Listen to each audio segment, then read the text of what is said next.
हमारे चैनल को सब्सक्राइब करें और बेल आइकन दबाएं।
मैं आफिया, मैं हमेशा से एक मुर्दा लाश नहीं थी।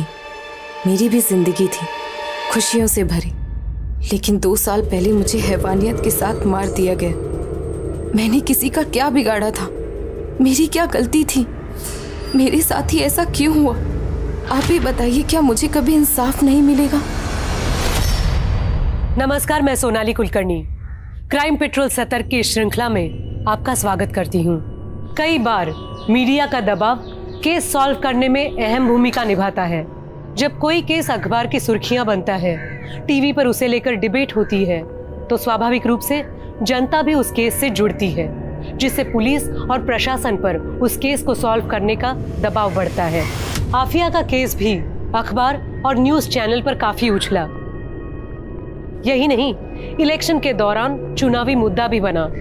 पर अफसोस कि इंसाफ के बजाय आफिया की अम्मी नज़मा को सिर्फ खोखले वादे और झूठी उम्मीदें ही मिली। मानो आफिया की केस फाइल नेताओं के लिए वोट बटोरने का एक जरिया बनके रह गई। आइए जानते हैं क्या थी आफिया की कहानी।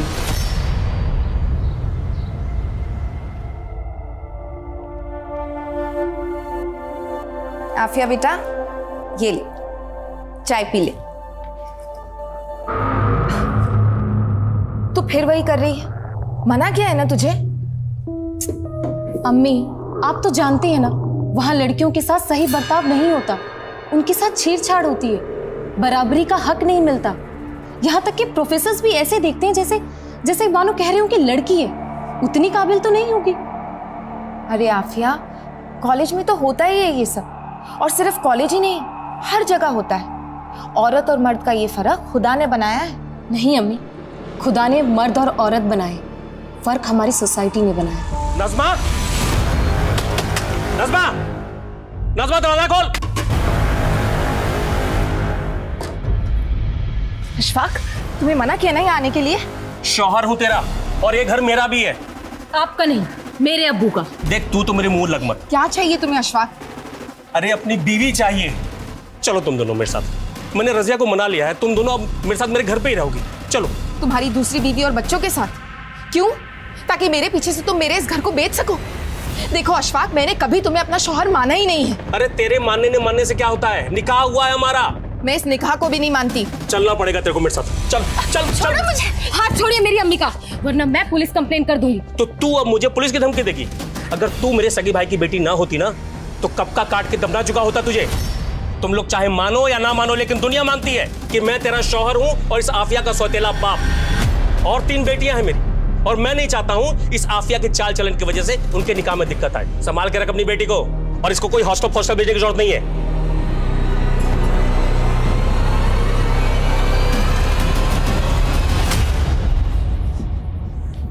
अम्मी, आप क्यों सहती हैं ये सब? तुम नहीं समझेगी आफिया, ये दुनिया एक अकेली औरत के लिए कितनी जालिम है। प्लीज अम्मी, आप ये औरत होने की दुहाई मत दो। ये बोलो कि आप कमजोर हो। किस बात का डर है आपको? हाँ, आखिर आप पुलिस कंप्लेन क्यों नहीं करती? शरीफ घर की औरतें पुलिस कोर्ट कचहरी के चक्कर में नहीं पड़ती बेटा। अरे अम्मी, आप समझते क्यों नहीं हो? मुझे वहाँ हॉस्टल में आपकी फिक्र लगी रहती है।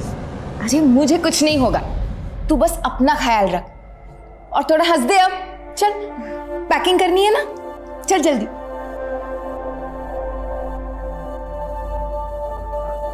ये ले आफिया, कुछ पैसे रख ले। अम्मी, मैं मैनेज कर लूंगी। एंड आई नो यहाँ पर फैक्ट्री में आपको ज्यादा जरूरत पड़ेगी, और वैसे भी मैं वहाँ ट्यूशन पढ़ाती हूँ ना, उसके पैसे आने वाले, टेंशन मत लो। बहुत सयानी हो गई है तू, लेकिन मैं भी तेरी अम्मी हूँ, चुपचाप रख ले। और आफिया, ये देखना जरा, ये डॉक्टर है, बहुत पैसे कमाता है। अम्मी, आप तो चाहती थी ना कि मेरा निकाह ना हो अभी। आप चाहती थी कि मैं पढ़ाई करूं। तेरी इस अम्मी ने बहुत गलतियां की हैं, और मैं नहीं चाहती इन गलतियों का असर तेरी जिंदगी पर पड़े। तू बस निकाह कर ले, इससे मेरे कलेजे को सुकून मिलेगा। अम्मी, मैं निकाह करूंगी, जरूर करूंगी, लेकिन किसी के डर से नहीं, अपनी मर्जी से, अपनी खुशी से।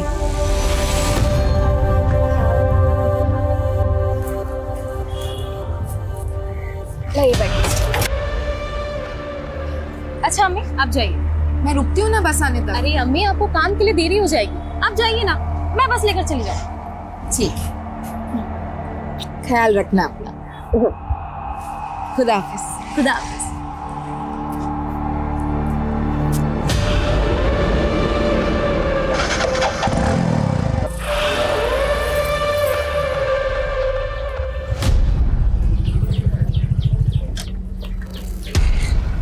आफिया, क्या बिना मिले ही जा रही हो?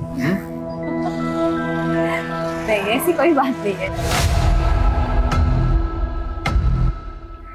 जा रही है वो आफिया अपने हॉस्टल, पता है ना क्या करना है।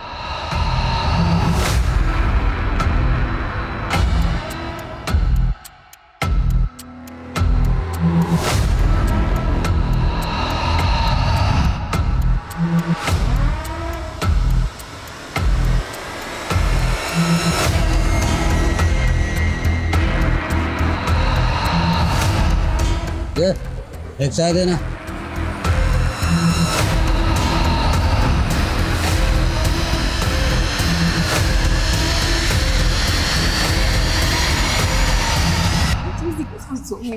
हे गाइस, हाय, हमारी झांसी की रानी आ गई। Good, how are you? Good. यार, तूने पोस्टर इतने कमाल के बनाया ना कि उन्हें देख के मजा ही आ गया, सीरियसली। पता है शगुन, पूरी रात लगी मुझे इन पोस्टर्स को बनाने में, अम्मी तक को टाइम नहीं दे पाई। तो तूने अपनी पूरी छुट्टी इस नुक्कड़ नाटक पे वेस्ट कर दी? और नहीं तो क्या। कमाल है तू भी। वो तो मैं हूँ। अच्छा लिसन, अभी मैं चली फ्रेशन अप होने, तुम लोग अपने गॉसिप कंटिन्यू करो। हाँ, तुम्हें जरूरत भी है, जाओ। चल चल।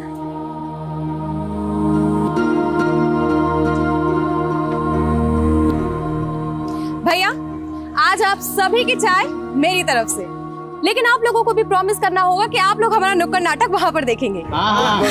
ओके, लीजिए भैया, पैसे काटिए। हमें चाहिए आजादी, बुरी नजर से आजादी, गंदी सोच से आजादी, से आजादी, से आजादी, बुरी नजर से आजादी। बंद करो ये सब, क्या चल रहा है? तो गर्ल्स हॉस्टल ने ऐसे ही मोहल्ले का माहौल खराब कर रखा है, और जो तुम लोग सड़क पर उतर के प्रदर्शन नहीं कर रही हो।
जय सर। आप यहाँ आपको इस वक्त ड्यूटी ज्वाइन नहीं करनी चाहिए थी। विनय, ड्यूटी फर्स्ट। काम है तो करना पड़ेगा ना। सर इस तरह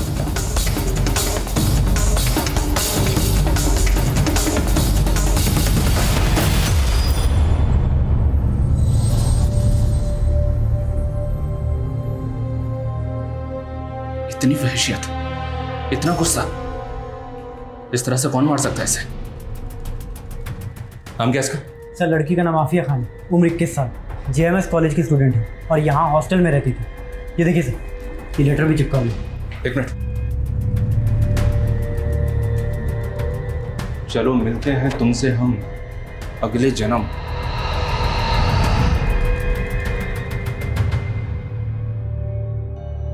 दिलकश जवानी।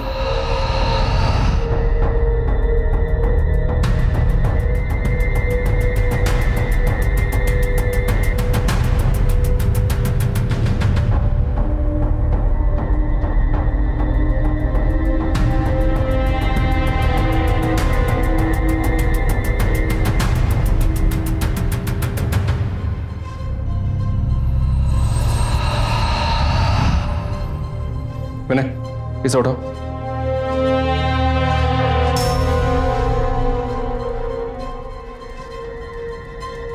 लड़की को इसी बेड पे मारा होगा और फिर कमरे से घसीट कर बाथरूम तक ले गए होंगे और शायद उसका रेप भी किया होगा। बाथरूम के शीशे पे वो नोट और लड़की के हाथ पे लिखा दिलकश जवानी। किसी जिल्टेड लवर का मामला लगता है। सर कॉलेज की छुट्टियां चल रही थी, इसीलिए सभी लड़कियां अपने अपने घर गई हुई थी। आफिया और 4-5 लड़कियां और अभी परसों ही अपने घर से हॉस्टल लौटी सर। ये रही सर। अच्छा, आफिया के रूम में 2 बेड्स और हैं। उसकी रूममेट्स कौन है? सर मैं और तनु, लेकिन तनु अभी तक घर से वापस नहीं आई है सर। आफिया को इतनी हैवानियत से, इतनी बेरहमी से किसी ने मार दिया और आपको कुछ पता ही नहीं चला? एक्चुअली कल रात को मैं अपने कमरे में नहीं थी। हम सब लोग कल गीतिका के रूम में थे। क्योंकि इसकी दोनों रूममेट नहीं आई थी तो हम लोग इसी के रूम में सो गए थे सर। हाँ सर, ये सब मेरे ही रूम में थे। लेकिन आफिया तो आपके रूम में नहीं थी। क्यों? कोई अनबन थी उसके साथ? नहीं सर, वो तो हम सबकी बहुत अच्छी दोस्त थी। मैंने कल उसे बोला भी था कि तू भी हमारे साथ चल, लेकिन उसने कहा कि उसे पढ़ाई करनी है। तू अभी तक पढ़ रही है? चलना गीतिका के रूम में। अरे मोहतरमा जी, ऑलरेडी घर पे कितना टाइम वेस्ट हो गया। अगर अभी पढ़ाई नहीं की ना तो मैं पक्का फेल हो जाऊंगी। तू जा। चलना प्लीज। जा मेरी माँ। अच्छा ठीक है, बाय। आफिया की लाश को सबसे पहले किसने देखा था? सर मैंने ही देखा था। सुबह मैं अपने कमरे में आ रही थी तो मैंने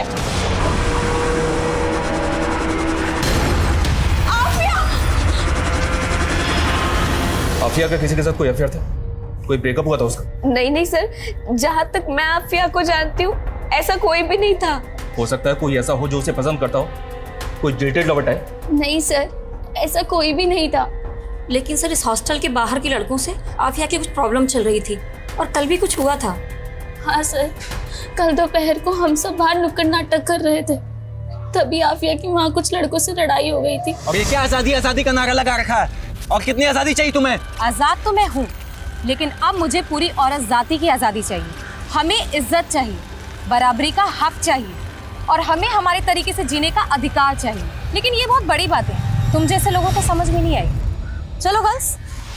सुना, कहाँ जा रही है? अभी मेरी बात खत्म नहीं हुई है।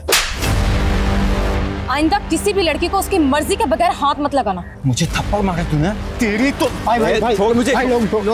छोड़ूंगा नहीं तुझे, सबके सामने नंगा करके रखूंगा। छोड़ूंगा नहीं तुझे मैं। गलती मेरी ही है सर। इन लोगों ने तो कहा था कि पुलिस में कंप्लेंट करते हैं, लेकिन मुझे लगा बाहर के लड़कों से कोई सीरियस प्रॉब्लम हो गई और पुलिस इन्वॉल्व हुई तो लड़कियों पर खतरा बढ़ जाएगा सर। लेकिन सर मैंने ये नहीं सोचा था कि मेरे चुप रहने से ये सब हो जाएगा। आपके हॉस्टल में और कौन कौन मेल है? बस एक गार्ड मेल है और यहाँ तो कुक भी फीमेल है। आफिया का रूम यहाँ 3rd फ्लोर पे है और इस 3rd फ्लोर पे आने के लिए सिर्फ एक ही रास्ता है, ये सीढ़ियों से। एक काम करो, उस सिक्योरिटी गार्ड को भी अपनी कस्टडी में लो और वो लड़के जिनके साथ आफिया का झगड़ा हुआ था। Okay sir.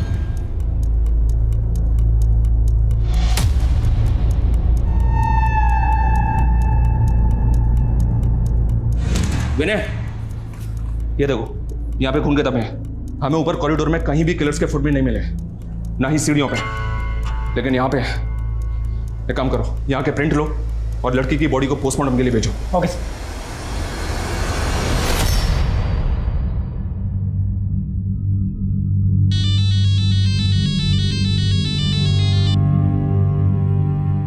मना किया था ना मैंने कि आफिया को हॉस्टल मत भेजना, तूने उसे फिर से हॉस्टल भेज दिया। मर गई वो, अब चैन मिल गया तुझको।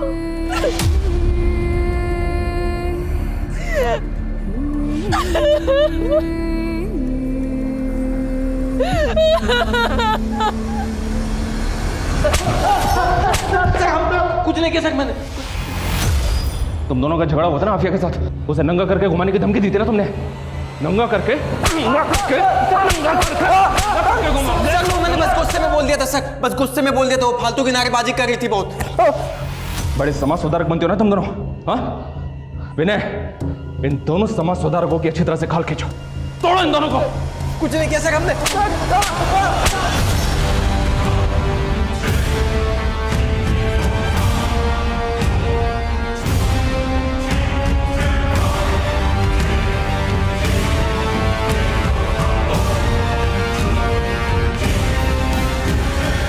सर हमने गार्ड और उन लड़कों की हैंडराइटिंग को नोट पर लिखी हैंडराइटिंग से मैच किया है। सर मैच नहीं हो रही है और आफिया की पोस्टमार्टम रिपोर्ट भी आ गई है सर। सर पर गहरी चोट लगने की वजह से उसकी मौत हुई थी। और रेप? सर रेप तो कंफर्म नहीं हुआ, बॉडी पर कोई डीएनए तो नहीं मिला, लेकिन सर नोचने के निशान है।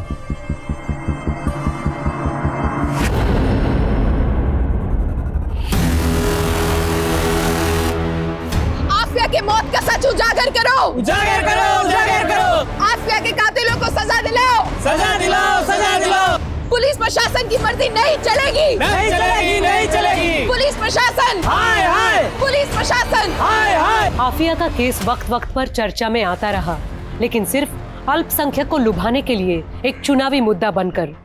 सही मायनों में केस में कोई खास प्रोग्रेस हुआ ही नहीं। नेता आफिया को न्याय दिलाने के बड़े बड़े दावे करते, आश्वासन देते, अफसोस जताते, लेकिन जमीनी स्तर पर हकीकत यही रही कि आफिया का केस कोर्ट केसेस की ढेर में पड़ा धूल खा रहा था। पर ढेरों नाकामियों के बाद भी आफिया की मां मायूस नहीं हुई, डटी रही और आखिरकार उसका सब्र रंग लाया। हमारी पार्टी माइनॉरिटीज के वेलफेयर के लिए काम करती है, यही एजेंडा है हमारा, इसलिए हमारी इस बच्ची को न्याय मिलना ही चाहिए। सर आफिया के केस की चार्जशीट दायर हो चुकी है। वो सब मुझे कुछ नहीं मालूम, कैसे भी हो इस केस को रीओपन करवाइए।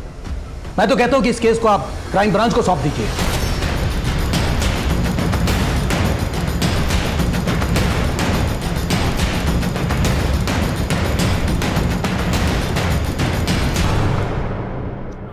सर इस केस में इन्वेस्टिगेशन करने जैसा कुछ है नहीं, आपको भी पता है ये सिर्फ एक पॉलिटिकल स्टंट है। लोगों को बहकाने के लिए किया जा रहा है। जानता हूं जिंदल, लेकिन ऊपर से ऑर्डर्स है, इन्वेस्टिगेशन तो करनी पड़ेगी। चैन सर ये केस ऑलमोस्ट सॉल्व हो गया है, चार्जशीट भी दायर हो चुकी है और आप कह रहे हैं कि इन्वेस्टिगेशन फिर से क्राइम ब्रांच करेगा। एनीवेज हमने इस केस में संतोष को अरेस्ट किया, ये बात तो आपको पता ही होगी। लेकिन किस बिना पे अरेस्ट किया था? ना तो संतोष की मां मानने को तैयार है, ना आफिया की मां मानने को तैयार है। मीडिया 50 सवाल ऊपर से खड़े कर रहा है कि जो आदमी ठीक से चल फिर नहीं सकता वो गर्ल्स हॉस्टल के 3rd फ्लोर पर बालकनी से कैसे जा सकता है? आशुतोष, कहीं ऐसा तो नहीं है कि तुमसे तुम्हारी टीम से कहीं कोई गलती हुई है? मैंने सुना है कि उस दरमियान तुम किसी ट्रेजेडी से भी गुजर रहे थे। जी हाँ सर, लेकिन मेरी पर्सनल ट्रेजेडी का मेरी इन्वेस्टिगेशन के साथ क्या लेना देना है? For me duty is first, I have tried my level best. मैंने ना तो इस केस में कोई कोताही बरती है और ना ही इस केस को रफा दफा करने की कोशिश की है। मेरे खबरों ने मुझे इन्फॉर्मेशन दी थी संतोष के बारे में कि वो एक हिस्ट्री शीटर भी है। और सर आफिया की मौत के बाद भी ये संतोष हॉस्टल के बाहर एक चाय की दुकान पर बैठकर चाय पी रहा था, उसकी मौत की न्यूज़ देख रहा था। और जब पुलिस वहाँ से चली गई तो ये भी वहाँ से चला गया। आफिया को इतनी बुरी तरह से मारा पीटा गया। आफिया की माँ मीडिया में बार बार कह रही है कि उसके साथ रेप हुआ, लेकिन आपकी रिपोर्ट में रेप का कोई जिक्र ही नहीं है। आपकी रिपोर्ट कहती है कि आफिया के साथ रेप हुआ ही नहीं है। सर आफिया की माँ लोगों की कही सुनी बातों में आ रही है। आफिया की बॉडी पर कपड़े नहीं थे, किसी को भी ऐसा लगेगा, लेकिन पोस्टमार्टम रिपोर्ट में रेप नहीं आया था। किलर ने आफिया को प्रेशर से मारा था सर। आई एम श्योर वो चोरी के लिए वहां आया होगा, आफिया के साथ झड़प हुई और उसने आफिया की जान ले ली। अगर हम तुम्हारी थ्योरी माने तो फिर वो आफिया को घसीट कर आफिया के रूम से वॉशरूम तक लेकर क्यों गया? वहाँ उसने आफिया के कपड़े निकाले, उन्हीं कपड़ों से उसके हाथ पैर बांधे, एक नोट भी छोड़ा। अगर कोई सिर्फ चोरी के मकसद से वहाँ गया था तो उसने इतनी हैवानियत क्यों दिखाई? Please explain me. संतोष ने ये खुद कबूल किया कि मर्डर उसी ने किया।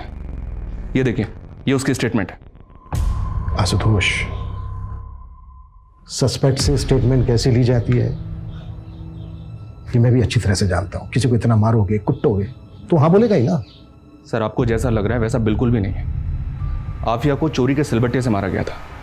एक औरत ने संतोष को वो सिलबट्टा चोरी करते हुए देखा भी था। सारे सर्कमस्टेंशियल एविडेंस संतोष की तरफ ही इशारा कर रहे थे सर, बिलीव मी। लेकिन आफिया की बॉडी के पास एक नोट मिला है, उसकी बॉडी पे लिखा हुआ भी मिला है, दिलकश जवानी। ये तो किसी जिल्टेड लवर की ओर इशारा कर रहा है। जी हाँ सर, हमको भी ऐसे ही लग रहा था। हालांकि संतोष का कोई पास नहीं मिला हमें, लेकिन सर हो सकता है एक तरफा प्यार हो। Anyway, thank you so much. Jain sir. Jain. Abhishek, Santosh को गर्ल्स हॉस्टल लेकर आओ। सर।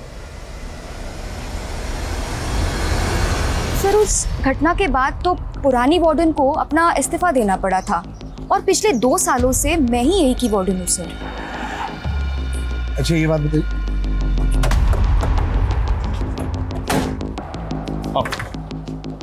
सर, ये संतोष है। साहब, मैंने कुछ नहीं किया है साहब। तू स्टेटमेंट दे चुका है अपना पहले ही। साहब, उन लोगों ने बहुत मारा था साहब। सच बोल रहा हूँ साहब, मैंने कुछ नहीं किया। ठीक है, रोना बंद करो। इधर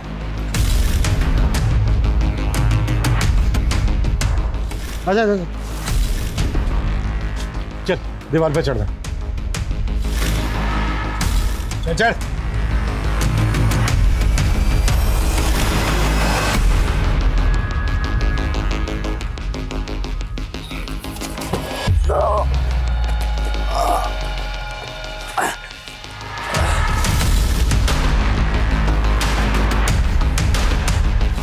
संतोष, इस बोरी को घसीटते हुए वॉशरूम तक लेकर जाए।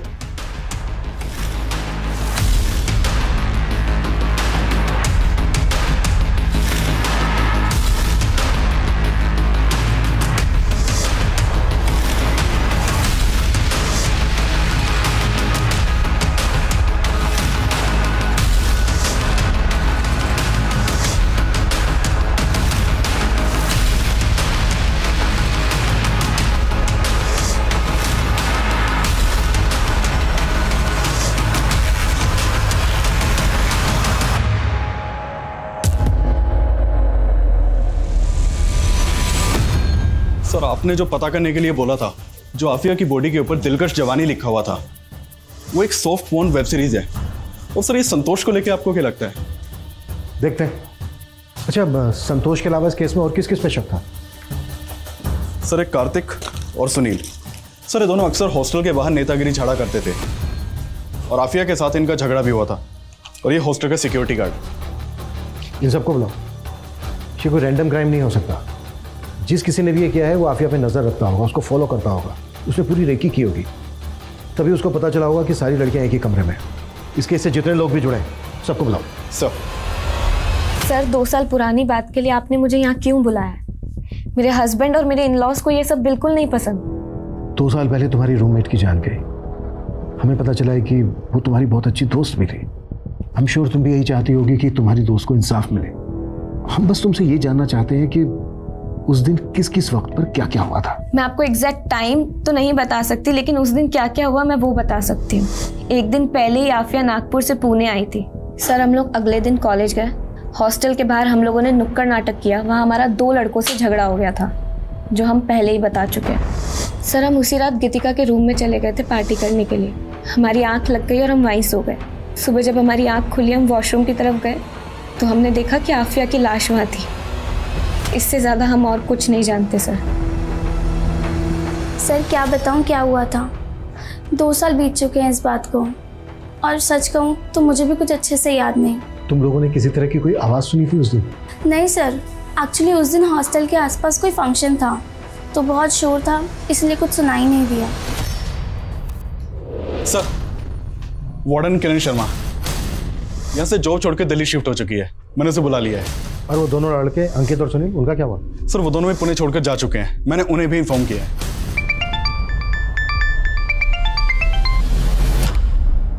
तुम्हारी वजह से मैं पंगे में फंसी हूँ। अब क्या चाहिए? क्यों फोन किया है?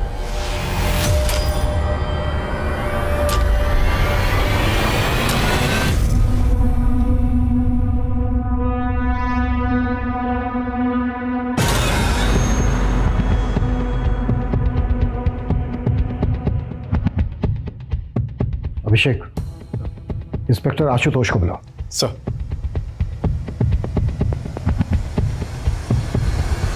क्राइम स्पॉट या हॉस्टल के कॉरिडोर में कहीं पर भी फुटप्रिंट नहीं मिले। Right sir. लेकिन स्टेयर्स के पास मिले।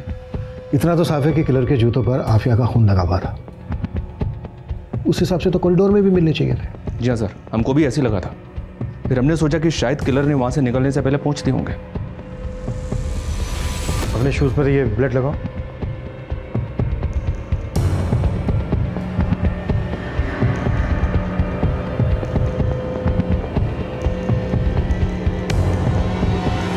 अभिषेक सर, साफ करो ये फुटप्रिंट।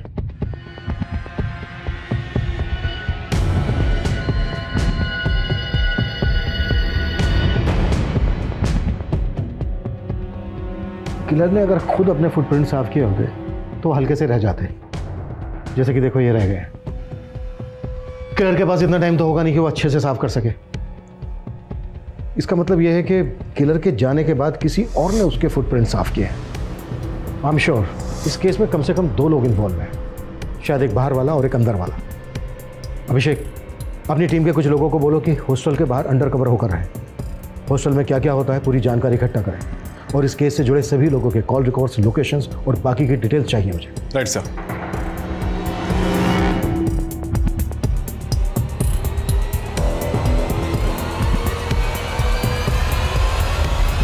सर, लोगों की बातों से मैं इतना परेशान हो गई थी कि मुझे पुणे छोड़कर दिल्ली शिफ्ट होना पड़ा।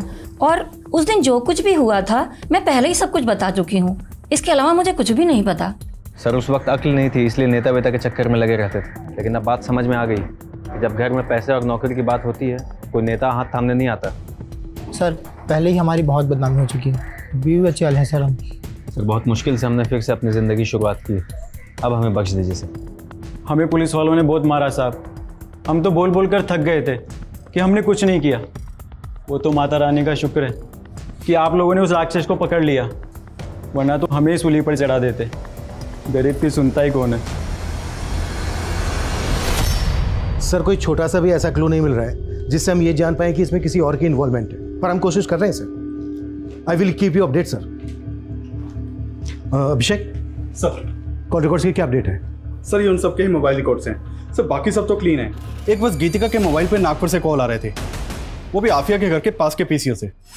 इससे क्या साबित होता है? हो सकता है उसकी कोई जान पहचान वाला हो सकता है सर, लेकिन गौर करने वाली बात यह है कि गीतिका को 2 साल पहले तक ये कॉल्स आ रहे थे, और आफिया के मर्डर के बाद से गीतिका को ये फ़ोन कॉल आना बंद हो गए। और अब जब ये केस दोबारा से रीओपन हुआ है तो गीतिका को उसी पीसीओ से दोबारा फ़ोन आ रहे हैं। बुलाओ गीतिका को। सर।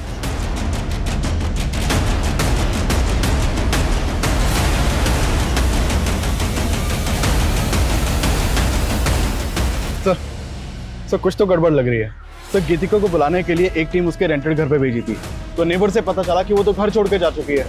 तो आपका शक सही था कि हो ना हो इस केस में 2 लोग शामिल हो सकते हैं, और कहीं ना कहीं ये दूसरी शख्स गीतिका ही हो सकती है। ये भी तो हो सकता है ये केस रेप केस हो ही नहीं, इसमें दुश्मनी का एंगल हो, किसने दुश्मनी निकाली हो आफिया के साथ। पुलिस को गुमराह करने के लिए क्राइम सीन को इस तरह से सजाया गया कि जिल्टेड लवर और रेप एंड मर्डर का केस लगे। अभिषेक, पता करो कि गीतिका इस वक्त कहाँ पर है, और नागपुर से गीतिका को फोन कौन कर रहा था। आफिया की माँ से भी पूछताछ करो, शायद वहां से कुछ पता चले। सर। गीतिका? नहीं, मैंने गीतिका को कभी फोन नहीं किया। मैं तो उसे अच्छे से जानती भी नहीं हूँ। देखिए, कॉल्स तो आपके एरिया से आते थे, उसका कोई दोस्त या कोई जानने वाला? मैं किसी को नहीं जानती। ठीक है।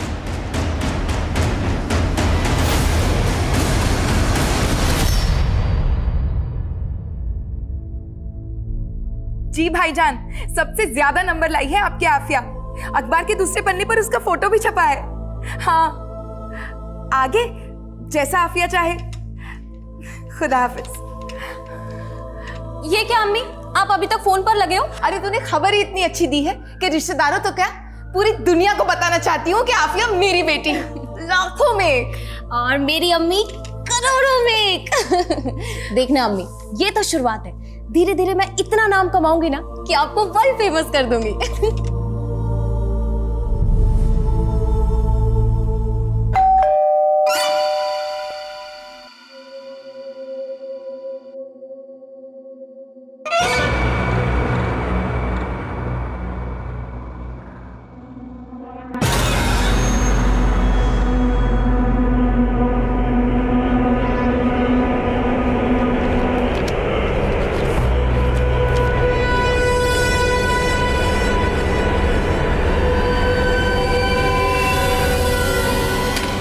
में लिखा है कि बेटे सिद्धार्थ ने मेरी बच्ची को मारा है। अब समझ आया, अपने संतोष जैसे आदमी को केस में फंसाया ताकि केस को रफा दफा कर सके।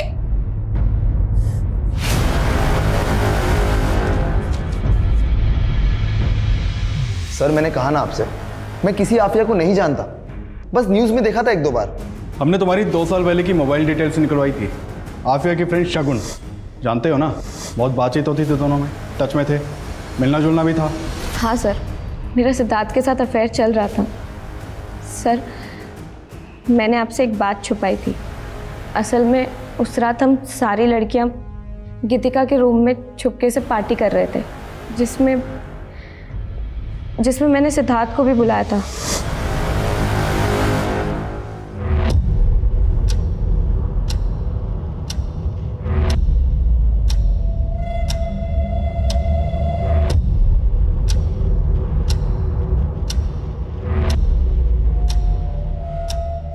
हाँ सर, मैं वहाँ पर गया था, लेकिन 1 घंटे में वापस आ गया।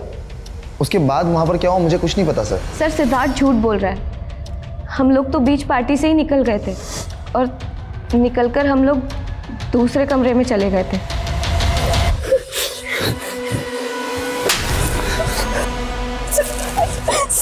बस सिद्धार्थ, अब मुझसे ये दर्द बर्दाश्त नहीं होता। मुझसे तंग आ गई तू, हाँ? मर जाके तू। सर जानवर था वो, जानवर, उसे तो प्यार का मतलब ही नहीं पता था, इसीलिए मैंने उससे ब्रेकअप कर लिया। सर सिद्धार्थ वहां से गुस्से में निकला था और मैं रोते रोते उसी कमरे में सो गई। सर मैंने अगले दिन देखा तो आफिया की मौत हो चुकी थी। सर मैं दावे से कह रही हूँ, आफिया को सिद्धार्थ ने ही मारा है। वजह? सिद्धार्थ आफिया को क्यों मारेगा? लड़कियों के शरीर के साथ खिलवाड़ करना शौक है उसका। हाँ, लेकिन आफिया के साथ तो रेप हुआ ही नहीं। सर आफिया के साथ रेप हुआ था, उसे देख के साफ साफ पता चल रहा था कि उसका रेप हुआ था, लेकिन सर पुलिस वालों ने ये बात दबा दी थी। उस वक्त सब लोग यही बात कर रहे थे। बहुत प्रेशर बढ़ रहा है जिंदल, जो करना है जल्दी करो। सर अपने खबरियों को बोलो कि वो सिद्धार्थ पे नजर रखे और साथ ही शगुन पे भी। सर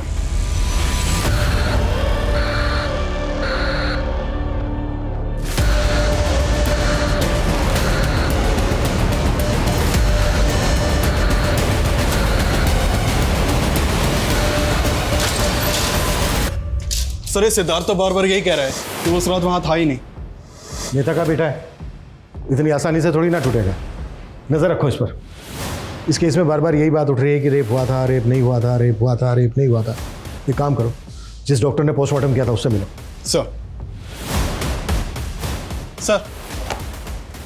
सर आफिया की बॉडी के ऊपर ब्रुटैलिटी के निशान थे, खरोंच, बाइट मार्क्स, लेकिन डॉक्टर का कहना है कि उसका रेप नहीं हुआ था। अभिषेक, आफिया के स्केलेटन की दोबारा से जांच करवाओ, हो सकता है वहां से कुछ मिल जाए। कोर्ट उसके घर वालों से परमिशन लो। यस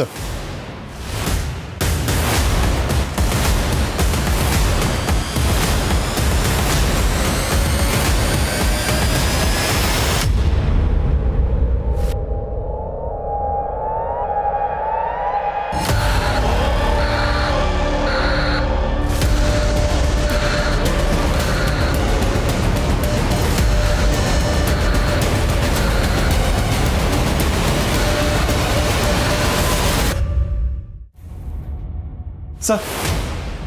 सर आफिया के स्केलेटन की फोरेंसिक रिपोर्ट आ गई है। सर उसका हाथ तोड़ा गया था और पैर भी, और उसके सर पर बार बार मार कर उसकी जान ले ली गई थी। सर एक और बात पता चली है, आफिया के मर्डर के करीब 8 महीने पहले उसने एक वीडियो पोस्ट किया था जो काफ़ी वायरल हुआ था। ये देखिए सर ये वीडियो आफिया के हॉस्टल का ही है। इसमें वॉशरूम में एक आदमी एक लड़की का वीडियो बना रहा है। सर एक और बात, हॉस्टल का सिक्योरिटी गार्ड जिसने हमसे ये बताया था कि इस कांड के 6 महीने के बाद उसने नौकरी छोड़ दी थी और वो अपने गांव चला गया था। सर पता चला है कि वो पुणे में ही है और बिजनेस कर रहा है। खबरियों ने बताया कि आफिया के मर्डर के बाद उसके पास काफ़ी पैसे आना लगा था। बुलाओ। सर बताते हैं साहब, हमें ये पैसे उस हॉस्टल की वार्डन किरण मैडम ने दिए थे। किरण मैडम शादीशुदा थी, लेकिन यहाँ अपने पति से अलग रहती थी और उनका अफेयर भी चल रहा था अनिल राठी के साथ में। वो हमेशा यहाँ आया जाया करता था और उसका आफिया के साथ में पंगा भी हुआ था।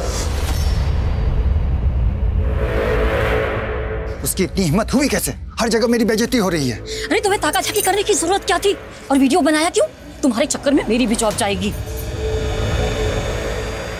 आफिया प्लीज, अनिल से गलती हो गई और वो वीडियो सोशल मीडिया से हटा दो। और अगर कॉलेज कमेटी पूछे तो बोलना कि वीडियो बिल्कुल नकली था। सॉरी मैम, लेकिन मैं ऐसा बिल्कुल नहीं करूँगी।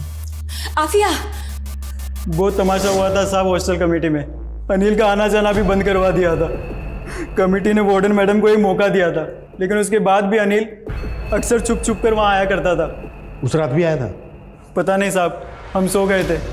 जब सुबह उठे तो देखा कि किरण मैडम वहाँ जूते के निशान साफ कर रही थी। और अब तो वार्डन मैडम ने अपने पति को छोड़कर अनिल से शादी भी कर ली है। हाँ, मैं किरण से मिलने जाता था, लेकिन उस रात नहीं गया था। तो फिर गार्ड को इतने पैसे क्यों दिए थे? सर गार्ड ने मुझे फुटप्रिंट साफ करते हुए देख लिया था। वो मुझे ब्लैकमेल कर रहा था और मुझे लगा कि रात में अनिल आया हो। आफिया को बहुत बेरहमी से मारा गया था और आपके और अनिल के पास तो मोटिव भी था आफिया को तड़पा तड़पा के मारने का। सर सच में मैंने कुछ नहीं किया। लेकिन किरण का तो कहना है कि ये सारा किया जा रहा तेरा ही है। नहीं, उसे कुछ गलतफहमी हुई थी। मैंने ऐसा कुछ नहीं किया सर। अनिल ने तो एक्सेप्ट कर लिया है कि उसने आफिया को मारा था। क्या? सर मुझे उस समय लगा भी था, लेकिन अनिल ने मुझे यकीन दिला दिया कि आफिया के खून से उसका कोई लेना देना नहीं है। या तो इस अनिल ने वाकई में कुछ नहीं किया है या फिर ये दोनों बहुत अच्छी एक्टिंग कर रहे हैं। सर नागपुर से शकील का फोन है। हेलो, ठीक है, मैं चेक करता हूँ। सर शकील बता रहा है कि जिस पीसीओ से गीतिका को फ़ोन किया जाता था उसके पास एक सीसीटीवी मिला है। उसने उन कॉल के टाइमिंग को सीसीटीवी की फुटेज के टाइमिंग से मैच किया तो उसमें एक औरत दिखाई दी है। सर शकील ने उसका वीडियो भेजा है, ये देखिए फुटेज। तुरंत नागपुर के लिए निकलो, पता करो ये औरत कौन है और इस औरत की फोटो आफिया की मां नज़मा को भी दिखाओ। सर।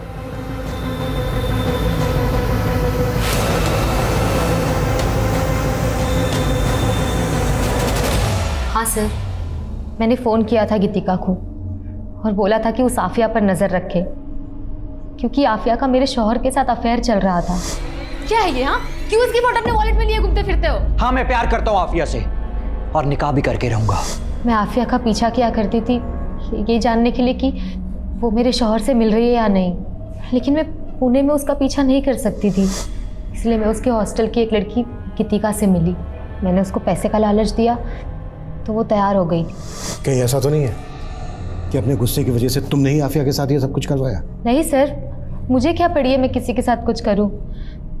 ऐसी लड़कियों को ऊपर वाला खुद ही सजा देता है और उसका तो पूरा खानदान ही ऐसा है। मतलब? सर उसके अम्मी को उसके अब्बू ने गुस्से में तलाक दे दिया था, फिर वापस आए बीवी के पास रोते हुए। अपने शौहर से वापस निकाह करने के लिए उसको पहले अपने देवर अशफाक से निकाह करना पड़ा, ताकि अशफाक नज़मा को तलाक दे और नज़मा फिर से अपने शौहर के साथ निकाह कर सके। जी, लेकिन उससे पहले उनको हार्ट अटैक आ गया और उनकी मौत हो गई। लेकिन उनकी मौत के बाद अशफाक ने नज़मा को तलाक नहीं दिया, उल्टा दोनों माँ बेटी का जीना हराम कर रखा था। अशफाक जानता था कि अगर वो नज़मा को तलाक दे देगा तो इतने बड़े घर की मालकिन वो दोनों माँ बेटी अकेले बन जाएंगी। उन दोनों माँ बेटी की ज़िंदगी खुद तो बर्बाद थी और बेटी मेरे शौहर के साथ चक्कर चला के मेरी ज़िंदगी बर्बाद कर रही थी। तबस्सुम झूठ बोल रही है सर, ये सब बेकार की बातें। मेरी बेटी इकबाल से प्यार करती ही नहीं थी। तुझे मेरी कसम बता क्या कुछ चल रहा है तेरा इकबाल के साथ? अम्मी कम से कम आप तो मेरा यकीन कीजिए, इकबाल भाईजान को मैं सिर्फ अपना भाई मानती हूँ और कुछ भी नहीं। लेकिन ये बात आपने हमसे पहले क्यों नहीं बताई? मैं आपको क्या क्या बताऊं और किस किस के बारे में बताऊं सर? अकेली औरत की तो पूरी दुनिया ही दुश्मन होती है। सर मैं आफिया से बहुत प्यार करता था और वो भी मुझसे प्यार करती थी। आफिया प्यार नहीं करती थी तेरे से। आफिया की मौत में ऐसे ही किसी इंसान का हाथ है जो एक तरफा प्यार करता था उससे। नहीं सर, ये आप क्या कह रहे हैं? मैंने आफिया के साथ ऐसा कुछ भी नहीं किया है। साहब मैं मानता हूँ कि साहब मैं आफिया को पसंद नहीं करता था साहब, लेकिन साहब मैं इतना बड़ा भी जानवर नहीं हूँ कि अपनी सगे भाई की बेटी के साथ ऐसी घिनौनी हरकत करूँ साहब। हेलो मैम, ये आपका ऑर्डर। Thank you. मैम आपके लिए कुछ और भी है। जी।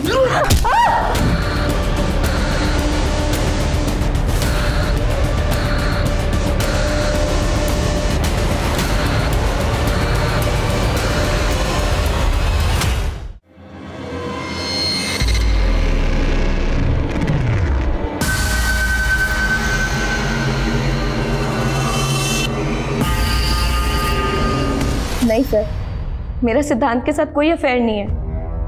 वो मेरे ऊपर प्रेशर डाल रहा है कि मैं शादी के बाद भी उसके साथ फिजिकल रिलेशन बनाऊं। सर, वो आज भी मुझे बहुत मारता है। तो तुम उसकी बात मानती क्यों? क्योंकि सर अगर मैंने ऐसा नहीं किया तो वो मेरे पति को जान से मार देगा। इसलिए तुमने सिद्धार्थ को फंसाना चाहा झूठ बोलकर? और नज़मा को भी वो लेटर तुमने ही लिखा था ना? हाँ सर, लेकिन सर मैं सिद्धांत को फंसा नहीं रही हूँ। उस जैसा जानवर ही एक लड़की का ऐसा हर्ष कर सकता है। सिद्धांत के अगेंस्ट केस करो। चुप बैठी रहोगी, कुछ नहीं होगा। और अगर तुम सही हो, पुलिस तुम्हारा साथ देगी। सर मैं पहले भी कह चुका आप लोग से, मैं वहाँ गया ज़रूर था, लेकिन फिर मैं वहाँ से निकल गया।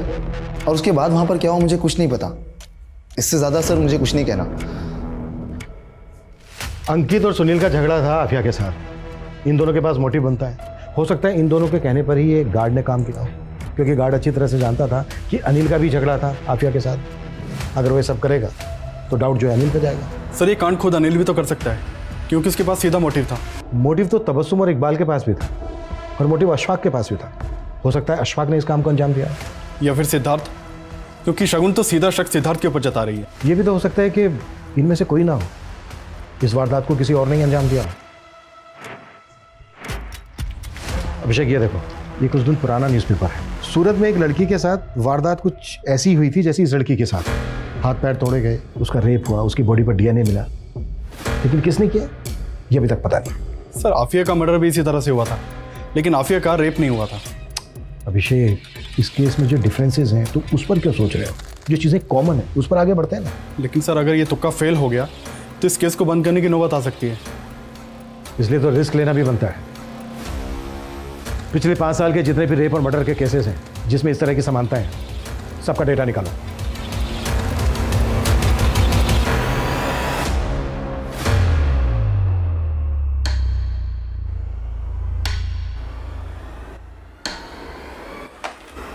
सर हमारे केस से सिमिलर 5 केसेस मिले हैं, भोपाल, गया, सूरत, धर्मशाला और औरंगाबाद में। सर सारे विक्टिम्स को तड़पा कर मारा गया था।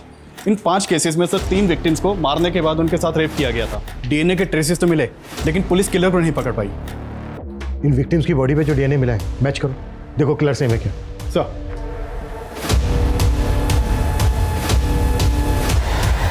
बाय मम्मा।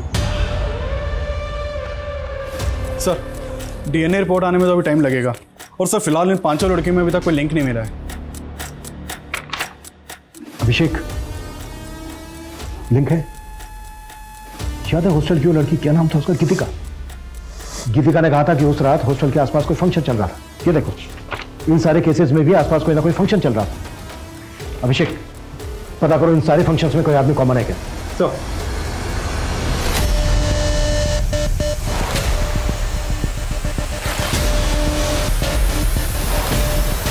जो डिटेल्स निकालने के लिए बोली थी अब तक मिली क्यों नहीं है मुझे? सर आपका शक सही निकला। एक आदमी का पता चला है जो हर लोकेशन पे मौजूद था। ये सर ये अलग अलग शहरों में अलग अलग कैटरिंग के लिए काम करता है। मैंने मोबाइल ऑपरेटर से इसकी डिटेल निकलवाई तो पता चला कि ये मुंबई में है। अभी तुरंत मुंबई पुलिस से कांटेक्ट करो, इस आदमी को ट्रेस करो। इससे पहले कि किसी और लड़की को अपना शिकार बनाए, हमें इसे रोकना होगा। Quick fast. सर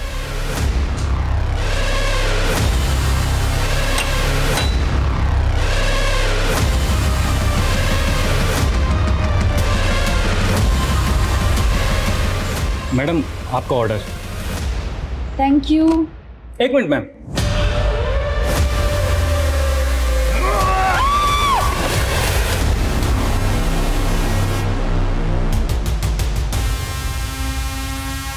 रघु चल।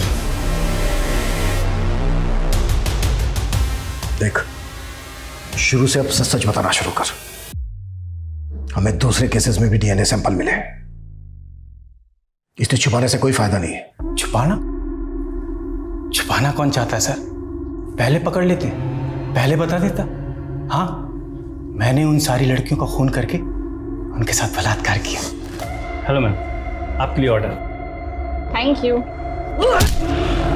वो क्या है ना कि खून देखकर मुझे बड़ा मजा आता है, उसी से मैं वो क्या कहते हैं, एक्साइटेड होता हूं।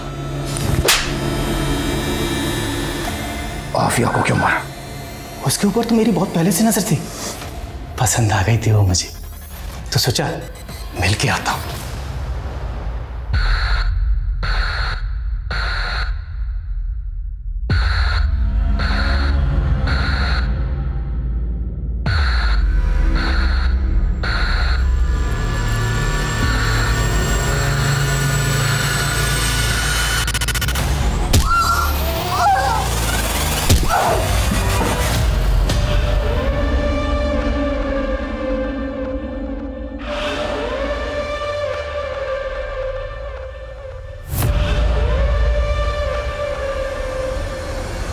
तो कुछ लड़कियों की डेड बॉडी के साथ रेप करता था, कुछ लड़कियों की डेड बॉडी के साथ रेप नहीं करता था।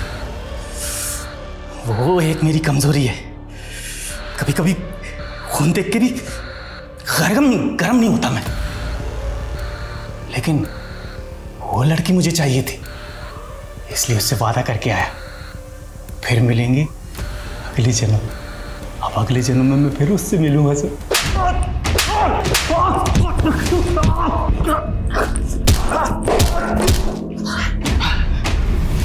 ये तेरा आखिरी जन्म है। इस वक्त रघु न्याय की हिरासत में है। पुलिस जल्द ही उसके खिलाफ कोर्ट में चार्जशीट फाइल करेगी। रघु ने अपने स्टेटमेंट में यह कबूल किया कि पिछले 3 सालों में उसने कई लड़कियों को मॉलेस्ट किया था, उनके साथ जबरदस्ती की थी, लेकिन कभी किसी लड़की ने रघु के खिलाफ शिकायत दर्ज कराने की हिम्मत नहीं की, और शायद इसी वजह से रघु की हिम्मत और बढ़ी। रघु का कोई क्रिमिनल रिकॉर्ड ना होना भी एक अहम वजह था कि इतने सालों में रघु कभी पुलिस की रडार में नहीं आया। हमारा डर ही रघु जैसे विकृत लोगों का हथियार होता है। आफिया एक निडर लड़की थी, वो इस बात को अच्छी तरह से समझती थी कि लड़कियों की खामोशी ऐसे मंचलों का हौसला बढ़ाती है। आफिया अब वापस लौटकर नहीं आएगी, लेकिन आफिया के भीतर अपने स्वाभिमान के लिए लड़ने का जो जज्बा था, उससे हम सबको सीख लेनी चाहिए। औरतों के लिए सुरक्षित समाज बनाने के लिए जरूरत है इस सितम के खिलाफ आवाज उठाने की। जब तक हम चुप रहेंगे, सितम का ये सिलसिला यूं ही चलता रहेगा, ये चीखें खामोश नहीं होंगी। अब मैं सोनाली कुलकर्णी आपसे विदा लेती हूँ, फिर मिलेंगे क्राइम पेट्रोल सतर्क जस्टिस रीलोडेड के एक नए केस के साथ। तब तक मास्क पहने, सैनिटाइजर का इस्तेमाल करें और सोशल डिस्टेंसिंग का ध्यान रखें। अपना और अपने परिवार का ख्याल रखें। देखते रहिए क्राइम पेट्रोल सतर्क जस्टिस रीलोडेड। जय Hind. For more updates, subscribe to our channel, click the show links and enjoy watching the videos.